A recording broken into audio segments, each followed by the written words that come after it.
Assalamualaikum warahmatullahi wabarakatuh. Perkenalkan, nama saya Khaira Uswa TKS, nomor induk mahasiswa 1902091130. Saya mahasiswi dari Universitas Islam Negeri Araniri Banda Aceh di Fakultas Tarbiyah dan Keguruan dengan prodi yaitu PGMI atau Pendidikan Guru Madrasah Ibtidaiyah. Dan di sini saya akan menjelaskan materi kedua saya dalam video ini untuk memenuhi tugas ujian akhir semester pada mata kuliah Statistik Pendidikan. Dan materi yang akan saya jelaskan yaitu mengenai varian dan standar deviasi. Jadi varian adalah salah satu ukuran dispersi atau ukuran varians yang dapat menggambarkan bagaimana berpencarnya suatu data kuantitatif.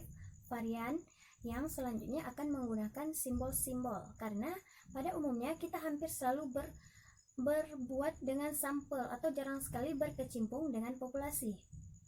Jadi varian dan standar deviasi ini merupakan simpangan baku. Jadi ukuran-ukuran keragaman atau variasi data yang dalam ada statistik. Kemudian kita gunakan simpangan baku itu seperti akar kuadrat. Selain itu, varian ini juga merupakan ukuran dari seberapa jauh penyebaran data dari nilai-nilainya. Jadi rata-rata semakin besar nilai varian, semakin jauh data yang kita gunakan tersebar dari nilai rata-ratanya. Kemudian sedangkan standar deviasi. Jadi standar ini adalah akar dari nilai varians. Mungkin banyak teman-teman di luar sana bertanya-tanya apa sih perbedaan utama antara varian dan standar deviasi dan mengapa ada dua penilaian dan pengukuran dengan tujuan yang hampir sama. Nah, jika terdapat pertanyaan seperti tadi, menurut saya karena varian ini bertujuan untuk menunjukkan seberapa jauh data-data yang kita memiliki tersebarnya dari nilai rata-rata. Sedangkan standar deviasi itu bertujuan untuk mengetahui beberapa banyak nilai atau jumlah data yang berbeda dari rata-rata. Nah, standar deviasi atau simpangan baku adalah ukuran dari penyebaran yang paling umum. Maksudnya yang paling umum itu adalah yang sering digunakan dalam penyebaran data. Jadi standar deviasi juga mengukur data yang menyebar di sekitar mean. Karena ada kaitannya erat dengan mean. Standar deviasi ini akan sangat tergantung bila nilai mean atau rata-rata dihasilkan dengan tepat. Sudah biasa dipastikan nilai standar deviasi yang didapatkan juga tidak tepat. Nilai standar deviasi juga dipengaruhi oleh pencilan atau nilai ekstrim. Jadi adanya satu nilai pencilan yang sangat jauh dari gambaran umumnya yang dapat mempengaruhi hasil pengukuran standar deviasi. Hal ini membuat standar menjadi pengukuran penyebaran yang sangat berguna untuk distribusi normal tanpa pencilan. Jadi apa sih pencilan atau nilai ekstrim yang telah saya sebutkan? Baik, akan saya perjelaskan lagi bahwa pencilan itu adalah dalam ilmu statistik, sebuah pencilan adalah titik data yang terpaut jauh dari titik data lainnya. Pencilan berkemungkinan dapat berasal dari variabilitas, pengukuran atau galat percobaan karena dapat mengakibatkan masalah serius dalam analisis statistik. Pencilan ini adalah sebuah datum yang menyimpang sangat jauh dengan datum lainnya di dalam satu sampel atau kumpulan datum yang disebut data. Data yang deviasi adalah data yang lebih kecil memiliki penyebaran yang tidak terlalu jauh dari nilai rata-rata. Begitu juga sebaliknya, karena pada umumnya semakin luas penyebaran dari tiap unit data, semakin besar nilai standar deviasi. Dalam penggunaan standar deviasi dan varian ini juga memperhatikan hal-hal seperti berikut yang akan saya sebutkan, yaitu satu, standar deviasi hanya digunakan untuk mengukur penyebaran di sekitar rata-rata kumpulan data. Kemudian dua, standar deviasi ini tidak pernah negatif. Tiga, standar deviasi sangat sensitif terhadap pencilan yang telah saya jelaskan tadi, yang pada akhirnya mengubah makna penyebaran dari data tersebut.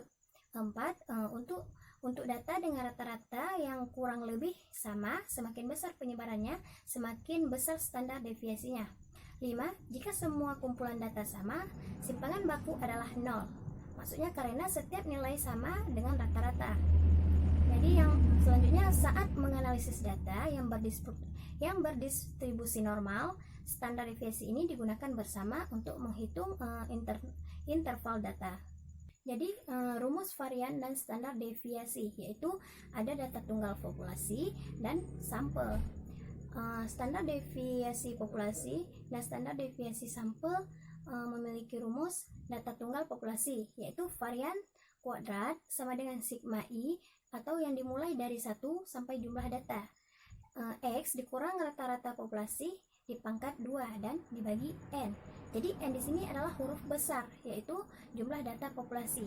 Nah, kemudian ada rumus data tunggal sampel. Jadi rumusnya ialah S kuadrat atau sampel kuadrat sama dengan sigma I. X dikurang X bar, yaitu rata-rata sampel dipangkat 2 dibagi N. Jadi N yang telah saya sebutkan di sini adalah huruf kecil, tadi yang besar sekarang kecil. Itu jumlah data sampel. Baik, nanti akan saya perjelaskan lagi di pembahasan contoh soal. Rumus standar deviasi populasi ialah varian sama dengan akar varian kuadrat. Kemudian rumus sampel ialah S sama dengan akar S kuadrat. Untuk selanjutnya saya akan membahas contoh soal mengenai standar deviasi. Contoh soal mengenai varian data tunggal. 1. Tentukan varian dari data tunggal berikut ini. Jadi ini adalah datanya 12, 20, 15, 18, 15, 12, 13, dan 15. Nah, ini adalah N-nya yaitu 8. Kenapa 8? N ini adalah banyaknya data. Dapat kita lihat di sini yaitu 1, 2, 3, 4, 5, 6, 7, 8. Sebelum kita mencari hasil dari soal ini, dapat terlebih dahulu kita menulis rumus, yaitu varian kuadrat sama dengan sigma X kurang X bar kuadrat per N. Untuk mencari varian, kita harus mengetahui rata X bar dan X bar terlebih dahulu, dan setelah itu menghitung sigma dari X, kemudian dikurangi rata-rata lalu dikuadratkan. Nilai X barnya sama dengan 12 ditambah 20 ditambah 15 ditambah 18 ditambah 15 ditambah 12 ditambah 13 ditambah 15 dibagi 8 sama dengan 120 per 8. Jadi 120 dibagi 8 sama dengan 15. 15 ini adalah nilai rata-rata dari varian. Baik, kemudian mencari sigma X kurang X bar kuadrat. Ya, ini. Jadi sama dengan 12 kurang 15 kuadrat ditambah 20 kurang 15 kuadrat ditambah 15 kurang 15 kuadrat dan seterusnya. Jadi 12 kurang 15 dapatkan hasil min 3. Jika dikuadratkan, minnya hilang menjadi 9. Kemudian 20 dikurang 15 mendapatkan hasil 5. Jika dikuadratkan menjadi 25. Selanjutnya yaitu 15 kurang 15 dapatkan hasil 0. Jika dikuadratkan tetap 0. Kemudian 18 dikurang 15 mendapatkan hasil 3. Jika dikuadratkan menjadi 9. Selanjutnya 15 dikurang 15 sama dengan 0. Jika dikuadratkan tetap 0. Lanjut 12 kurang 15 mendapatkan hasil min 3. Jika dikuadratkan 9 karena minnya dihilangkan. Selanjutnya 13 kurang 15 dapatkan hasil min 2. Min 2 jika dikuadratkan minnya hilang menjadi 4. Kemudian terakhir 15 kurang 15 jawabannya 0. Jika dikuadratkan tetap 0. Selanjutnya kita jumlahkan 9 ditambah 25 ditambah 0 ditambah 9 ditambah 0 ditambah 9 ditambah 4 dan ditambah 0 mendapatkan hasil 56. Nah, sekarang kita hitung nilai variansinya, yaitu variansi kuadrat sama dengan sigma X dikurang X bar kuadrat per N.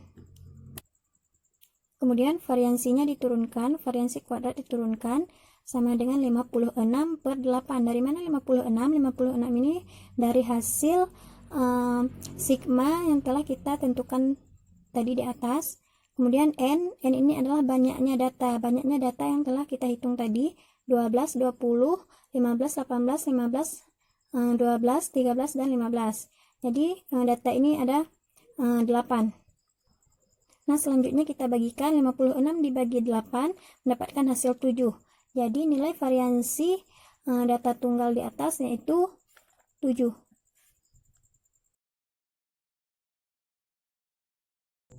Baik, selanjutnya yaitu contoh soal standar deviasi pada data kelompok. Soalnya yaitu menghitung standar deviasi dari hasil berat badan siswa kelas 3 SD yang berjumlah 50 orang. Nah, coba diperhatikan pada tabel berat badan berikut ini. Berat badan pertama yaitu 35 sampai 39, 40 sampai 44, 45 sampai 49, 50 sampai 54, 55 sampai 59, dan 60 sampai 64. Dan frekuensinya itu 1, 5, 4, 7, 19, 14. Kemudian frekuensi ini kita jumlahkan mendapatkan hasil 50. Setelah mendapatkan frekuensinya yaitu 50, selanjutnya kita mencari XI atau titik tengahnya. Jadi bagaimana cara mencarinya? Yaitu dengan cara 35 ditambah 39 mendapatkan hasil 74 dibagi 2 yaitu 30. Begitupun ini 40 ditambah 44 dibagi 2 mendapatkan hasil 42. Kemudian 45 ditambah 49 dibagi 2 mendapatkan hasil 47. 50 ditambah 54 dibagi 2 mendapatkan hasil 52. 55 ditambah 59 dibagi 2 mendapatkan hasil 57. Dan selanjutnya 60 ditambah 64 dibagi 2 mendapatkan hasil 62. Kemudian kita mencari nilai FI kali XI. Setelah kita mendapatkan titik tengah, selanjutnya kita akan mengalihkan titik tengah dengan frekuensinya, yaitu dengan cara 1 dikali 37 mendapatkan hasil 37, 52 dikali 42 mendapatkan hasil 210, 4 dikali 47 mendapatkan hasil 188, 7 dikali 52 mendapatkan hasil 364, 19 dikali 57 mendapatkan hasil 1083, maaf. Kemudian 14 dikali 62 mendapatkan hasil 864. Jadi FI ini kita jumlahkan yaitu 37 ditambah 210 ditambah 188 ditambah 364 ditambah 1083 dan ditambah 864 mendapatkan hasil 2750. Setelah kita dapatkan FI kali XI, hasilnya ini akan kita letakkan pada saat memasukkan rumus, yaitu X bar sigma FI kali XI per sigma FI. Jadi sama dengan 2750 dari ini per 50. 50 ini adalah jumlah dari frekuensi tabel di atas. Kemudian 2750 dibagi 50 mendapatkan hasil 55.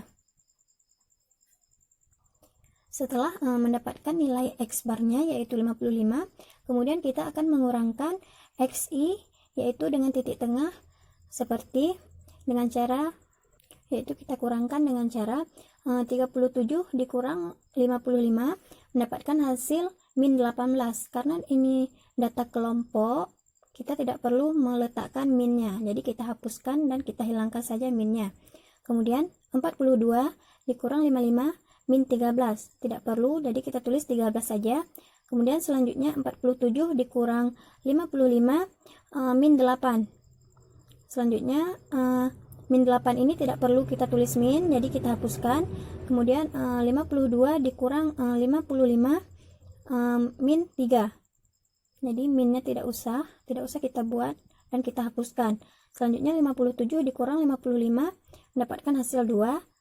62 dikurang 55 mendapatkan hasil 7. Setelah itu kita mencari XI kurang X bar kuadrat. Hasil dari pengurangan itu kita kuadratkan, yaitu 18 kuadrat mendapatkan hasil 324. Kemudian 13 dikuadratkan dapatkan hasil 169. Kemudian 8 jika dikuadratkan menjadi 64, 3 dikuadratkan menjadi 9, 2 dikuadratkan menjadi 4, dan 7 dikuadratkan menjadi 49.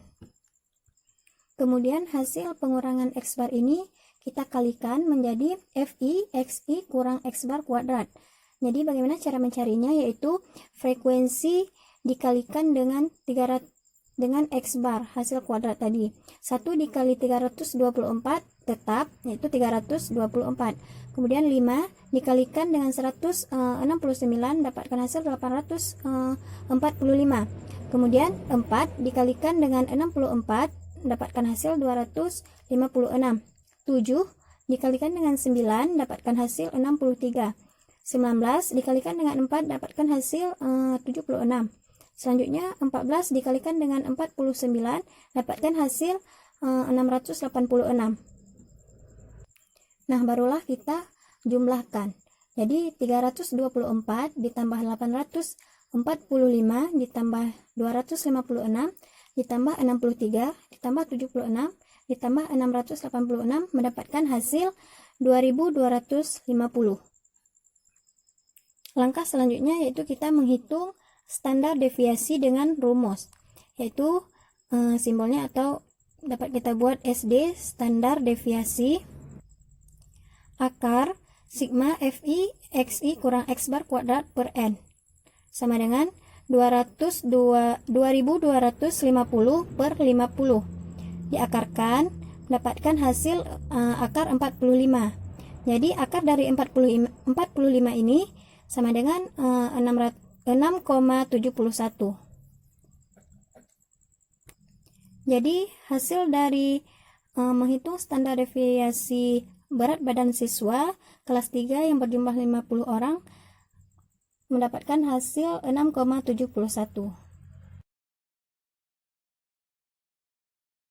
Baik, terima kasih atas perhatiannya yang telah menyempatkan dalam menonton video pembelajaran statistik pendidikan saya dari part 1 dan sampai video part 2 ini. Jadi video ini untuk memenuhi tugas ujian akhir semester atau UAS saya. Jadi selebihnya saya minta maaf jika masih banyak terdapat kekurangan dan kesalahan dalam penyampaian materi yang dipaparkan baik dalam contoh soal maupun pembahasan. Jadi saya minta maaf dan saya pun dengan besar hati menerima kritik, saran dan komentar dari teman-teman di luar sana. Terakhir saya meminta maaf dan terima kasih untuk sebanyak-banyaknya. Jadi saya Khaira Uswa TKS dengan NIM 1902099130 mengucapkan wassalamualaikum warahmatullahi wabarakatuh.